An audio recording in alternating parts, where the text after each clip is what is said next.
in addition to doing letters, we often use these frames for fields.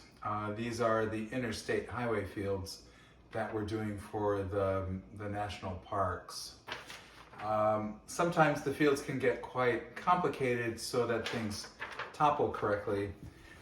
Generally, these black lines represent a single frame.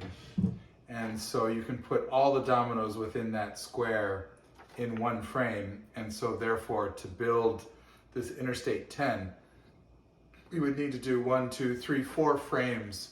Not completely full, but with dominoes. In this particular design, there are some blank spaces. You can see where the threes are all white dominoes, and then there's some blank spaces where we put no dominoes. And so the edges are not perfectly square. That just happens to be this particular design.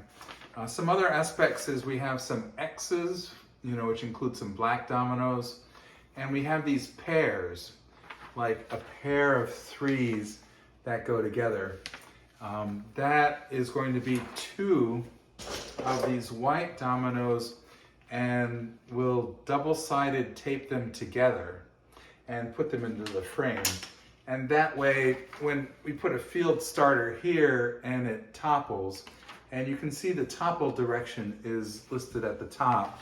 When it topples, the pairs that are taped together will topple all the dominoes around the edges, because there'll be pairs of dominoes taped together that overlap. And so that makes this particular design a bit more complicated. Obviously, if you have any questions, just ask.